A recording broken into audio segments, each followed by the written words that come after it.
ನಮಸ್ತೆ, ಶುಭೋದಯ. ಬೆಳಗ್ಗೆ ಇದು 4:30 ನಂದು ಲಾಗಿನ್ ಸ್ಟಾರ್ಟ್ ಮಾಡ್ತಾ ಇರೋದು. ನಂದು ರೆಗ್ಯುಲರಾಗಿ 4:30ಗೆ ಎದ್ದೇಳ್ತೀನಲ್ಲ. ನಂದು ಹೊರಗಡೆ ಕ್ಲೀನಿಂಗ್ ನಡೀತಾ ಇದೆ. ನಾನು 4:15ಗೆ ಎದ್ದು ಅಲ್ಲಿ ಬ್ರಷ್ ಮಾಡಿ ಮುಖ ತೊಳೆದು ಆಮೇಲೆ ಹೊರಗಡೆ ಕ್ಲೀನಿಂಗ್ ಮಾಡೋದಕ್ಕೆ ಬಂದು ಇಲ್ಲಿ ಬೆಳಗ್ಗೆ ಮಳೆ ಬಂದಿತ್ತು. ಅಷ್ಟು ಏನು ಕೆಳಗಡೆ ಗಲೀಜು ಆಗಿರಲಿಲ್ಲ. ಹಾಗಾಗಿ ಬೇಗ ಎಲ್ಲ ಕ್ಲೀನ್ ಮಾಡ್ತಾಯಿದ್ದೆ. ಸೊ ಕ್ಲೀನ್ ಮಾಡಾದ್ಮೇಲೆ ಕಾಂಪೌಂಡೆಲ್ಲ ಕ್ಲೀನ್ ಮಾಡಿಕೊಂಡು ಮತ್ತು ನಾನು ಇಲ್ಲಿ ಕಿಟಕಿ ಬಾಗಿಲು ಎಲ್ಲ ಡೈಲಿ ಕ್ಲೀನ್ ಮಾಡಿಸ್ತಾನೆ ಇರ್ತೀನಿ. ಯಾಕಂದರೆ ರೋಡ್ ಸೈಡ್ ಮನೆ ಧೂಳಂತೂ ಕಿಟಕಿ ಬಾಗಿಲು ಮೇಲೆ ತುಂಬ ಕೂತಿರುತ್ತೆ. ಸೊ ನಮಗೂ ಒಂಥರ ಹಿಂಸೆ ಆಗ್ತಿರ್ತೈತೆ. ಸೊ ನಮ್ಮನೆ ಎದುರುಗಡೆ ಮನೆ ಹುಡುಗಿ ಬೇಗ ಎದ್ದಿದ್ದಾರೆ. ಏನಕ್ಕೆ ಅಂದರೆ ದೇವಸ್ಥಾನಕ್ಕೆ ಹೋಗ್ಬೇಕಾಗ ನಾನು ನಮ್ಮ ಯಜಮಾನ್ರು ಅಂತೇಳಿ.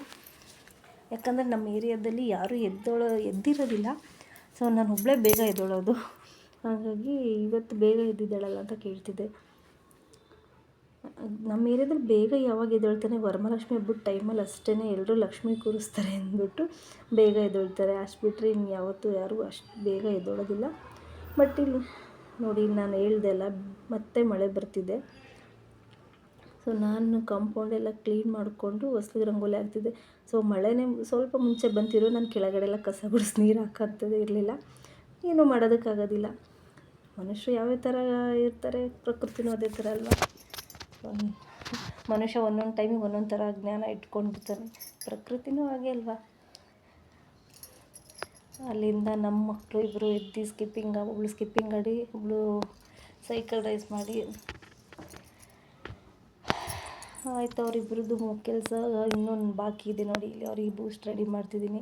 ಅವರಿಬ್ಬರು ಸೈಕಲ್ ತುಳಿದು ಬಂದಮೇಲೆ ನಾನು ಹೊರಗಡೆ ರಂಗೋಲಿ ಹಾಕಿ ಬಂದು ಇಬ್ಬರಿಗೂ ಬೂಸ್ಟ್ ಕೊಡ್ತಾಯಿದ್ದೀನಿ. ಸೊ ನಮ್ಮನೇಲಿ ನಾವು ಶುಗರ್ ಯೂಸ್ ಮಾಡಲ್ಲ, ಬೆಲ್ಲದ ಪುಡಿನೇ. ಹಾಗಾಗಿ ನಾವು ಸಕ್ಕರೆ ಏನಕ್ಕೂ ಯೂಸ್ ಮಾಡೋದಿಲ್ಲ. ನಂದು ಫ್ರೆಶಪ್ ಎಲ್ಲ ಮುಗಿದು ಸ್ನಾನ ಮಾಡಿ ಫ್ರೆಶಪ್ ಆಗಿ ಇಲ್ಲಿ ಚಟ್ನಿಗೆ ಶೇಂಗಾ, ಪುದೀನ ಮತ್ತು ಒಣಮೆಣ್ಸಿನ್ಕಾಯಿ ಹಾಕ್ತೀನಿ. ನೋಡಿ ಇಡ್ಲಿ ಎಷ್ಟು ಚೆನ್ನಾಗಿ ಬಂದಿದೆ ಅಂತ. ಸೊ ಚಟ್ನಿನೂ ರೆಡಿಯಾಗಿದೆ. ಚಟ್ನಿಗೆ ಒಗ್ಗರಣೆ ಕೊಟ್ಟರೆ ಚೆನ್ನಾಗಿರುತ್ತೆ. ಯಾಕಂದರೆ ಮಧ್ಯಾಹ್ನ ಲಂಚ್ ಬಾಕ್ಸ್ಗೆ ಹಾಕೋದ್ರಿಂದ ಒಂಥರ ಚಟ್ನಿ ಕೆಟ್ಟೋಗಿರೋ ಸ್ಮೆಲ್ ಥರ ಏನೂ ಬರೋದಿಲ್ಲ.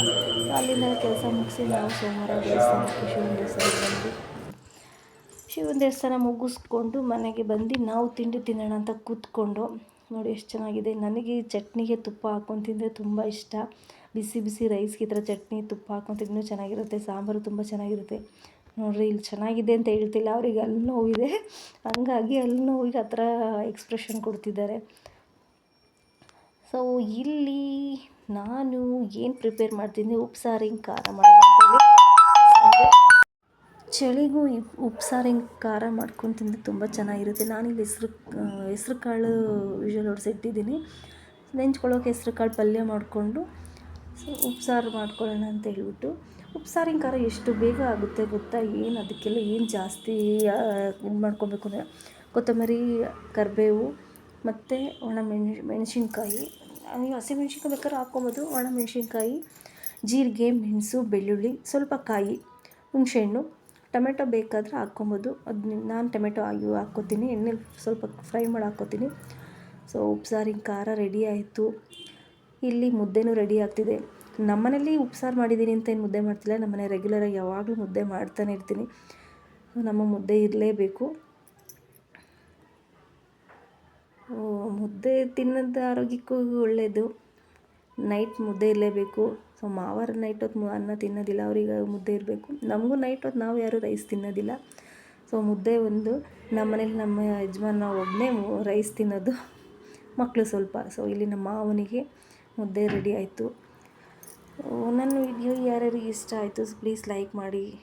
ಹಾಗೂ ನನ್ನ ವಿಡಿಯೋ ಯಾರ್ಯಾರು ಸಬ್ಸ್ಕ್ರೈಬ್ ಮಾಡಿ ಪ್ಲೀಸ್ ಸಬ್ಸ್ಕ್ರೈಬ್ ಮಾಡಿ. Thank you.